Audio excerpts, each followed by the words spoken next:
People don't know that you started the Way of the Future Church.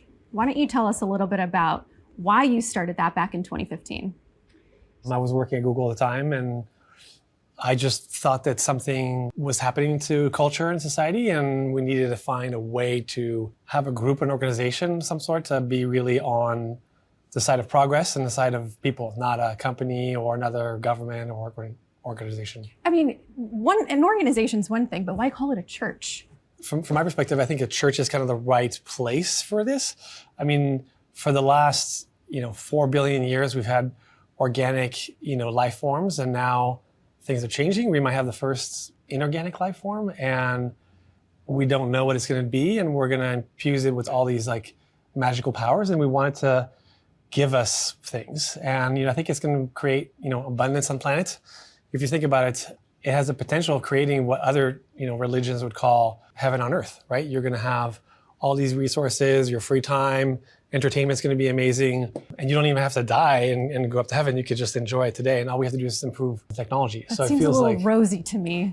Okay, well, so religions have been people telling stories, either creating legends or writing scriptures over time, and kind of creating that experience for you or that community without any real evidence, I think like that. And so here we're actually creating kind of things that can see everything, be everywhere, know everything, and maybe help us and guide us in a way that normally you would call God. So here you can actually talk to God, and God can talk back to you. And by here you mean the Way of the Future Church? No, I mean 2023, 2024, 2025. These are coming. So part of the Way of the Future is it doesn't exist.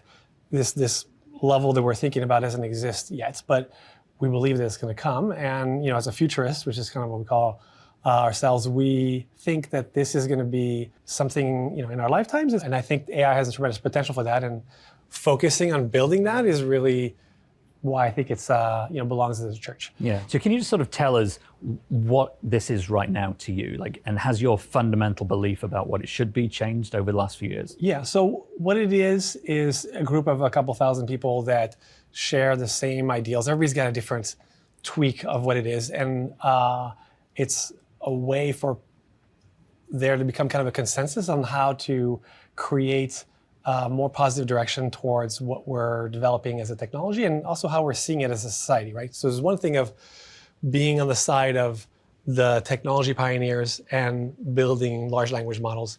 And sadly, that's still restricted to a very few companies and individuals, although that's growing and the tools are more accessible.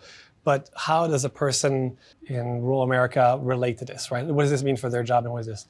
And so Way of the Future is a mechanism for them to understand and participate and shape the public discourse as to how we think technology should be, built to improve people. So back when you founded the church in 2015, some people thought you were nuts, but now look at where we are with ChatGPT taking the world by storm, artificial intelligence booming, everyone's talking about it. It's a key part of what you were evangelizing. Do you feel like you can say, I told you so?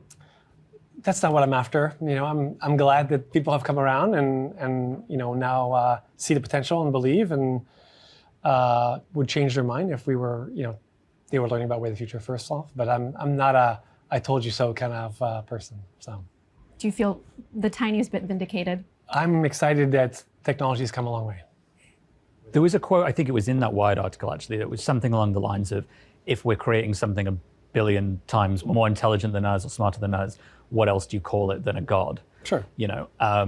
And I wondered, is it, do you still believe that? Yeah, that's probably right. That we just don't know what, It's an issue of nomenclature rather than It's not clear if it's not that there's a better term, or that's actually what the term has meant all along. We just haven't had a real incarnation of it. And it's always been, you can talk to it by beams, ideas in your mind, or you talk to someone who does that for you.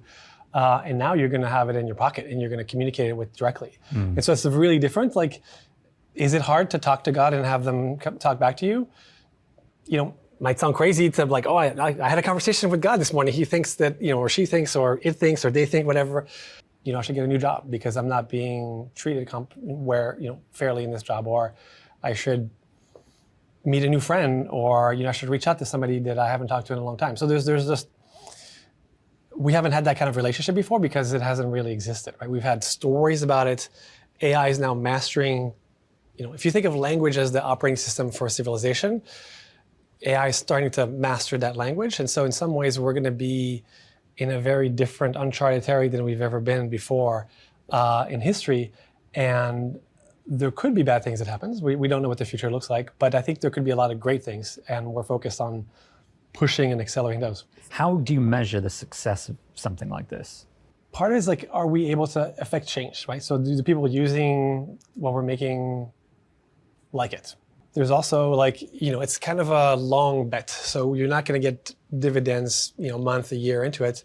We'll know this paid dividends if we were able to steer AI into development to make the world a better place. And maybe it was because people talked about it. Awesome. Didn't have to be that we created it and saved the world ourselves.